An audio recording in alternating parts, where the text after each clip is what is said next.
ਇਸ ਵੇਲੇ ਦੀ ਇੱਕ ਚਰਚਿਤ ਖਬਰ ਅਮਰੀਕੀ ਸੂਬੇ ਅਟਲਾਂਟਾ ਤੋਂ ਆ ਰਹੀ ਹੈ, ਜਿੱਥੇ ਇੱਕ ਭਾਰਤੀ ਡਾਕਟਰ ਨੇ ਸਿਹਤ ਸੇਵਾ ਮਾਮਲਿਆਂ ਦੇ ਵਿੱਚ ਧੋਖਾਧੜੀ ਫਰਾਡ ਕਰਨ ਦੇ ਮਾਮਲੇ ਨੂੰ ਗੱਲ ਨੂੰ ਸਵੀਕਾਰ ਕਰ ਲਿਆ ਤੇ ਹੁਣ ਇਸ ਨੇ ਕਿਹਾ ਕਿ ਮੈਂ ਇਹਨਾਂ ਸੈਟਲਮੈਂਟ ਨੂੰ ਕਰਨ ਲਈ $14 ਮਿਲੀਅਨ ਦਾ ਭੁਗਤਾਨ ਕਰਾਂਗਾ। ਇਸ ਭਾਰਤੀ ਮੂਲ ਦੇ ਡਾਕਟਰ ਦਾ ਨਾਮ ਹੈ ਜਿਤੇਸ਼ ਪਟੇਲ ਤੇ ਇਸ ਨੇ ਹੁਣ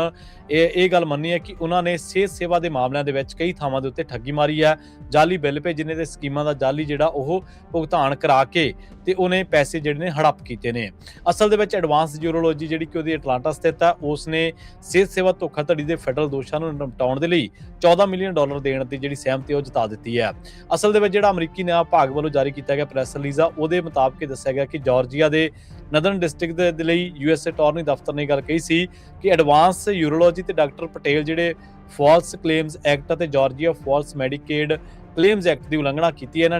ਇਹਨਾਂ ਨੇ ਜਿਹੜੀਆਂ ਮੈਡੀਕੇਡ ਟ੍ਰਾਈਕੇਅਰ ਅਤੇ ਹੋਰ ਫੈਡਰਲ ਜਿਹੜੇ ਪ੍ਰੋਗਰਾਮ ਨੇ ਸਿਹਤ ਪ੍ਰੋਗਰਾਮ ਉਹਨਾਂ ਦੇ ਰਾਹੀਂ ਯੂਰੋਲੋਜੀ ਤੇ ਡਾਇਗਨੋਸਟਿਕ ਜਿਹੜੇ ਪ੍ਰੋਸੀਜਰ ਨੇ ਉਹਨਾਂ ਦੇ ਲਈ ਬਿੱਲ ਕੀਤਾ। ਇਹ ਜਾਂ ਤਾਂ ਕੀਤੇ ਹੀ ਨਹੀਂ ਸੀਗੇ ਤੇ ਜਾਂ ਫਿਰ ਮੈਡੀਕਲ ਤੌਰ ਤੇ ਉਹ ਲਾਜ਼ਮੀ ਨਹੀਂ ਸੀਗੇ, ਯਾਨੀ ਕਿ ਬਿਨਾਂ ਗੱਲੋਂ ਕੀਤੇ ਗਏ ਆ ਤੇ ਇਹਨਾਂ ਨੇ $1 ਮਿਲੀਅਨ ਦਾ ਜਿਹੜਾ ਫਰਾਡ ਕੀਤਾ। ਹੁਣ ਇਹਨਾਂ ਮਾਮਲਿਆਂ ਨੂੰ ਸੈੱਟ ਕਰਨ ਦੇ ਲਈ ਜਦੋਂ ਐਫਬੀਆਈ ਨੇ ਜਾਂਚ ਕੀਤੀ ਤਾਂ ਵਿਸਲ ਬਲੋਅਰਸ ਨੇ ਇਹਨਾਂ ਸੰਬੰਧੀ ਮੁਕੱਦਮੇ ਜਿਹੜੇ ਨੇ ਉਹ ਦਰਜ ਕਰਵਾਏ। ਤਾਂ ਹੁਣ ਇਹ ਕਹਿੰਦੇ ਕਿ ਐਡਵਾਂਸ ਜਿਹੜੇ ਯੂਰੋਲੋਜੀ ਵਾਲੇ ਡਾਕਟਰ ਜਿਤੇਸ਼ ਪਟੇਲ ਇਹ ਕਹਿੰਦੇ ਕਿ ਅਸੀਂ $14 ਮਿਲੀਅਨ ਜਿਹੜੇ ਆ ਉਹ ਵਾਪਸ ਕਰ ਦਾਂਗੇ। ਸੋ ਹੁਣ ਸਹਿਮਤੀ ਜਤਾਈ ਹੈ। ਫਸ ਗਿਆ ਸੀ ਭਾਰਤੀ ਮੂਲ ਦਾ ਡਾਕਟਰ, ਪਰ ਹੁਣ ਇਸ ਮਾਮਲੇ ਦੇ ਵਿੱਚ ਉਹ ਨਿਕਲ ਗਿਆ।